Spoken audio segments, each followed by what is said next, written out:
India മുന്നണി യോഗത്തിൽ രാഹുൽ ഗാന്ധി നടത്തിയ പ്രസംഗത്തിൻ്റെ ഓഡിയോ പുറത്തു വന്നിരുന്നു. ഏതാണ്ട് 9 മിനിറ്റോളമുണ്ട് ആ ഓഡിയോ. ഇപ്പോൾ അതിനെ തുടർന്ന് കേരളത്തിൻ്റെ മുഖ്യമന്ത്രിയും പിന്നെ ചില പ്രൊഫൈലുകളിലെ ചില പോസ്റ്റുകളും ഒക്കെ ഇടുകയുണ്ടായി. അതിൻ്റെ വിശദാംശങ്ങളിലേക്കൊന്നും ഞാനിപ്പോൾ കടക്കുന്നില്ല. അതൊരു നെക്സ്റ്റ് വീഡിയോയിൽ അതിനെ സംബന്ധിച്ച് പറയാം. ഇപ്പോൾ അദ്ദേഹത്തിൻ്റെ പ്രസംഗത്തിൻ്റെ പൂർണ്ണ രൂപം നിങ്ങൾക്ക് കേൾക്കാം. എന്നിട്ട് അതിനെ സംബന്ധിച്ചുള്ള ഒരു വിശദമായ അനാലിസിസ്, ഇപ്പോൾ അദ്ദേഹം പറഞ്ഞതും അതിൻ്റെ കോണ്ടെക്സ്റ്റും ഇപ്പോൾ നടക്കുന്ന പ്രതികരണങ്ങളും ഒക്കെ അടക്കമുള്ള വിഷയങ്ങളെ ചേർത്ത് മറ്റൊരു വീഡിയോയിൽ പറയാം. ആദ്യം ഇത് കേൾക്കാം. ഇന്നിവിടെ എത്തിച്ചേർന്ന എല്ലാവരെയും ഞാൻ സ്വാഗതം ചെയ്യുന്നു. വന്നതിന് ഒത്തിരി നന്ദി. വർഷങ്ങൾക്ക് മുമ്പ് എൻ്റെ ഒരു അടുത്ത സുഹൃത്തുമായി ഞാനൊരു തർക്കത്തിൽ ഏർപ്പെടുകയുണ്ടായി. നീ ചെയ്യുന്നത് അനീതിയാണെന്ന് ഞാൻ അവനോട് പറഞ്ഞു. അപ്പോൾ അവൻ എനിക്ക് തന്ന മറുപടി ഇതായിരുന്നു: ലോകം അനീതി നിറഞ്ഞതാണ്, നീ അതുമായി പൊരുത്തപ്പെടുക. ഇന്ന് കോൺഗ്രസ് പാർട്ടിക്കെതിരെ ഇവിടെ ഉന്നയിക്കപ്പെട്ട കാര്യങ്ങൾക്കൊന്നും മറുപടി നൽകേണ്ട സ്ഥാനം എൻ്റേതല്ല. എൻ്റെ സ്ഥാനം ശൈവ പാരമ്പര്യത്തിലേതുപോലെ എല്ലാം തൊണ്ട തൊടാതെ വിഴുങ്ങുക എന്നതാണ്. വിഷമെല്ലാം കുടിച്ചിറക്കിയ നീലകണ്ഠൻ അഥവാ ശിവ സങ്കല്പം പോലെ. എന്നെയോ കോൺഗ്രസ് പാർട്ടിയെയോ കുറിച്ച് നിങ്ങൾക്ക് ഇനിയും എന്തെങ്കിലും പറയാനുണ്ടെങ്കിലോ എന്ത് വിമർശനങ്ങളുണ്ടെങ്കിലോ ഞങ്ങളത് സ്വീകരിക്കും. മുഖത്തൊരു പുഞ്ചിരിയോടെ, സന്തോഷത്തോടെ ഞങ്ങളത് സ്വീകരിക്കും. ഞങ്ങൾ നിങ്ങളെ വീണ്ടും സന്തോഷിപ്പിക്കാൻ ശ്രമിക്കും. കാരണം ഞങ്ങളുടെ ചുമതല നിങ്ങളുടെ ചുമതലയിൽ നിന്നും തികച്ചും വ്യത്യസ്തമാണ്. ഞാനിത് അഹങ്കാരത്തോടെ പറയുന്നതല്ല. നിങ്ങളിൽ പലരും പ്രസ്താവിച്ചതുപോലെ സ്നേഹത്തോടെയും സൗഹാർദ്ദത്തോടെയും നിങ്ങളെയെല്ലാം ഒന്നിച്ച് നിർത്തുക എന്നതാണ് ഞങ്ങളുടെ ചുമതല. ഞാൻ ആദ്യമായി തെരഞ്ഞെടുപ്പിൽ മത്സരിച്ച 2004 മുതൽ കോൺഗ്രസ് പാർട്ടിയുടെ പാർലമെൻറ്റ് അംഗമാണ്. ഇന്ത്യയിലെ മറ്റെല്ലാ പാർട്ടികളിൽ നിന്നും തികച്ചും വ്യത്യസ്തമായ രീതിയിലാണ് ഞങ്ങളുടെ പാർട്ടി സംഘടിപ്പിക്കപ്പെട്ടിട്ടുള്ളത്, ഉണ്ടാക്കപ്പെട്ടിട്ടുള്ളത്. വിനയത്തോടെയാണ് ഞാനിത് പറയുന്നത്. എന്തുകൊണ്ടാവും കാരണം ആധുനിക ഇന്ത്യ നിലവിൽ വരുന്നതിന് മുമ്പ് ഒരു പ്രതിരോധ പ്രസ്ഥാനമായാണ്, ഒരു റെസിസ്റ്റൻസ് പാർട്ടിയായിട്ടാണ് ഈ പാർട്ടി ആരംഭിച്ചത്. മറ്റെല്ലാ രാഷ്ട്രീയ പാർട്ടികളിൽ നിന്നും വ്യത്യസ്തമായി ഇന്ത്യൻ ഭരണകൂടത്തിൻ്റെ അടിസ്ഥാന സൗകര്യങ്ങളോ സംരക്ഷണമോ ഉപയോഗിച്ചല്ല ഇത് കെട്ടിപ്പടുത്തത്. എല്ലാ ഇന്ത്യക്കാരും തുല്യരാണെന്ന ആശയത്തെ സംരക്ഷിക്കുന്ന ഒരു പ്രതിരോധ പ്രസ്ഥാനമാണ് കോൺഗ്രസ് പാർട്ടി. ഞങ്ങൾ RSSന്റെ കാഴ്ചപ്പാടിന് തികച്ചും വിപരീതമാണ്. BJPയുമായോ RSSുമായോ കൂട്ടുകൂടുകയോ ഒത്തുതീർപ്പിലെത്തുകയോ ചെയ്യുന്നതിന് മുമ്പ് ഞങ്ങൾ മരിക്കും. കോൺഗ്രസ് പാർട്ടിയിലെ അംഗങ്ങൾ പോരാടി മരിച്ചു വീഴും. നിങ്ങൾക്ക് ഈ രാജ്യത്തെ കീഴടക്കണമെങ്കിൽ നിങ്ങൾ ഞങ്ങളുടെ തലവെട്ടേണ്ടി വരും. ഞങ്ങളുടെ തലവെട്ടിക്കോളൂ, ഞങ്ങൾ RSSന് മുന്നിൽ തലകുനിക്കില്ല എന്ന് പറയുന്ന ലക്ഷക്കണക്കിന് കോൺഗ്രസ് പ്രവർത്തകരെ ഈ രാജ്യത്ത് എനിക്കറിയാം. ഈ കൂട്ടായ്മയിൽ ചില ആശയക്കുഴപ്പങ്ങൾ ഉണ്ട് എന്ന് പറയുന്നതിൽ എനിക്ക് ഖേദമുണ്ട്. ആ ആശയക്കുഴപ്പം എന്തെന്നാൽ SP, TMC, RJD തുടങ്ങിയ നിങ്ങൾ ഇതുവരെ നിങ്ങൾ ഉപയോഗിച്ച രാഷ്ട്രീയ ആയുധങ്ങൾ ഇനിയും ഫലിക്കും എന്ന് വിശ്വസിക്കുന്നു. ഇന്ത്യൻ ഭരണകൂടം അവയ്ക്ക് പ്രവർത്തിക്കാൻ കൃത്യമായ ഒരു കളിസ്ഥലം ഒരുക്കി നൽകിയപ്പോൾ മാത്രമാണ് ആ പ്ലാറ്റ്ഫോമിൽ നിന്ന് നിങ്ങൾ പറയുന്ന രാഷ്ട്രീയം പ്രവർത്തിച്ചത്. എന്നാൽ ആ കളിസ്ഥലം ഇപ്പോൾ നിലവിലില്ല. ഭരണഘടനാ സ്ഥാപനങ്ങളെ BJP നിയന്ത്രിക്കുന്നു. നിയമ സംവിധാനത്തെ BJP നിയന്ത്രിക്കുന്നു. ഉദ്യോഗസ്ഥ വൃന്ദത്തെ BJP നിയന്ത്രിക്കുന്നു. രഹസ്യാന്വേഷണ ഏജൻസികളെ BJP നിയന്ത്രിക്കുന്നു. തെരഞ്ഞെടുപ്പ് കമ്മീഷനെ പോലും BJP നിയന്ത്രിക്കുകയാണ്. TMCയിൽ എനിക്ക് ഒരുപാട് സുഹൃത്തുക്കളുണ്ട്. തിരഞ്ഞെടുപ്പിൽ തങ്ങൾ തൂത്തുവാരുമെന്ന് അവർ ഉറച്ചു വിശ്വസിച്ചിരുന്നു. ഞാൻ അവരോട് പറഞ്ഞുകൊണ്ടേയിരുന്നു, നിങ്ങൾ സ്വപ്ന ലോകത്താണ്. എന്താണ് സംഭവിക്കുന്നത് എന്ന് ഞാൻ ഇതിനു മുന്നേ കണ്ട ആളാണ്.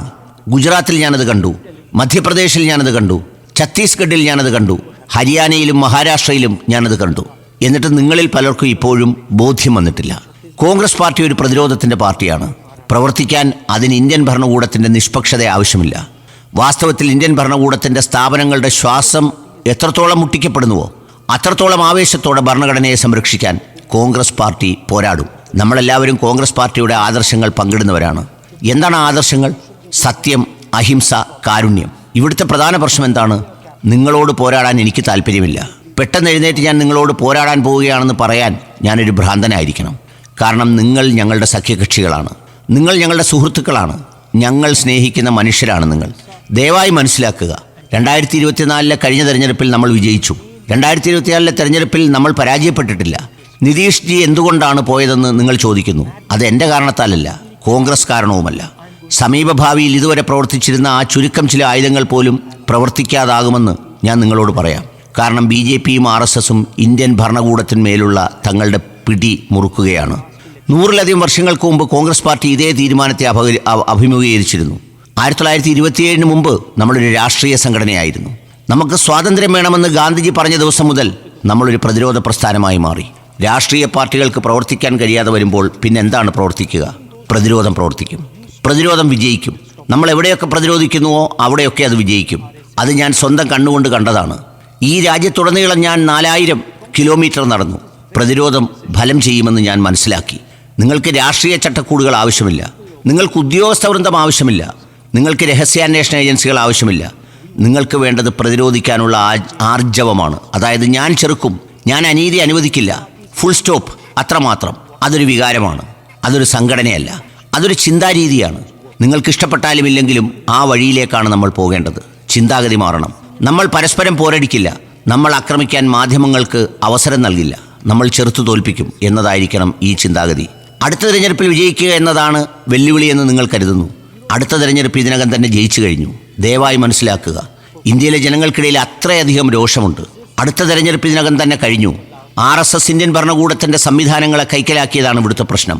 നിങ്ങൾക്ക് വിജയിക്കാൻ സ്വതന്ത്രവും നിഷ്പക്ഷവുമായ ഒരു തിരഞ്ഞെടുപ്പ് ഉണ്ടാകില്ലെന്നതാണ് പ്രശ്നം. അതുകൊണ്ട് നമ്മൾ പ്രതിരോധത്തിൻ്റെ പാതയിലേക്ക് മാറേണ്ടതുണ്ട്.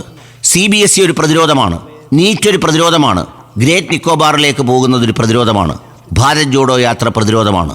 നിങ്ങൾ രാവിലെ എഴുന്നേറ്റ് സ്വയം ചോദിക്കുക, എനിക്ക് എങ്ങനെ ചെറുത്ത് നിൽക്കാൻ കഴിയും? എന്നിട്ട് നിങ്ങൾ ചെറുക്കുക. അത് വിജയിക്കുമെന്ന് ഞാൻ ഉറപ്പ് നൽകുന്നു.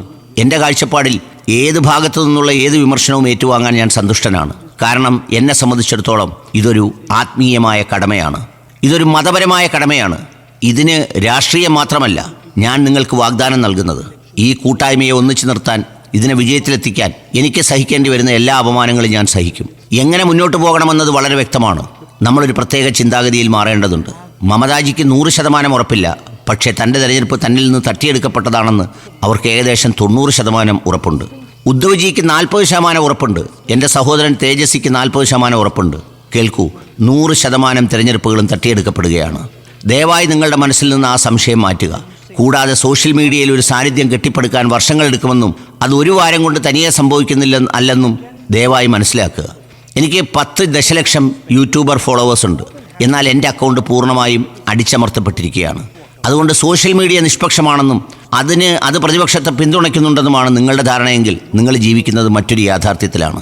മാധ്യമങ്ങൾ, സോഷ്യൽ മീഡിയ, നിയമ സംവിധാനം, ഉദ്യോഗസ്ഥ വൃന്ദം, രഹസ്യാന്വേഷണ ഏജൻസികൾ തുടങ്ങിയ എല്ലാ സംവിധാനങ്ങളും ഈ സർക്കാരിനെ അധികാരത്തിൽ നിലനിർത്താൻ വേണ്ടി അണിനിരക്കുകയാണ്. എന്നാൽ ഈ സർക്കാരിന് നിലനിൽപ്പില്ല. കാരണം അവർ നമ്മുടെ ജനാധിപത്യത്തെ തകർത്ത് കളഞ്ഞു. അവർ ഇന്ത്യൻ ജനതയുടെ ഭാവി നശിപ്പിച്ചു. ഇറാനിൽ സംഭവിച്ചതിന് ശേഷം ഇനി വരാനിരിക്കുന്നത് അനിയന്ത്രിതമായ കാര്യമാണ്. അത് നിയന്ത്രണാതീതമാണ്.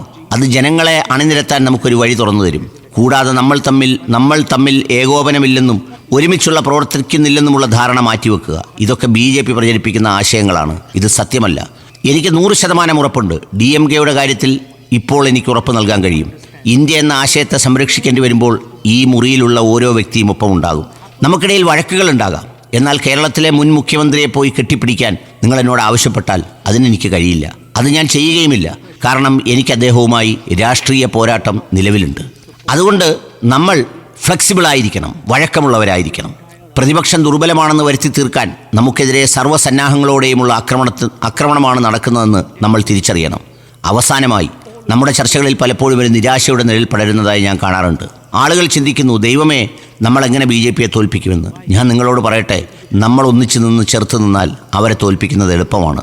കഴിഞ്ഞ തെരഞ്ഞെടുപ്പിൽ BJPയെ തോൽപ്പിക്കാൻ കഴിയുമെന്ന് ഈ മുറിയിലുള്ള ഞാനൊഴികെ ആരും വിശ്വസിച്ചിരുന്നില്ല. എന്നാൽ ഇപ്പോൾ ഈ മുറിയിലുള്ള എല്ലാവരും നമ്മളവരെ തോൽപ്പിക്കുമെന്ന് വിശ്വസിച്ച് തുടങ്ങണം. നിങ്ങൾ ആ വിശ്വാസത്തോടെ ആരംഭിക്കൂ. ഞാൻ നിങ്ങൾക്ക് ഉറപ്പ് തരുന്നു, സംസ്ഥാനങ്ങൾക്ക് ശേഷം സംസ്ഥാനങ്ങളായി ഓരോ തെരഞ്ഞെടുപ്പിലും അവർ കള്ളത്തരം കാണിച്ചാലും ഇല്ലെങ്കിലും അവർ തകർന്നടിയും. വളരെ നന്ദി.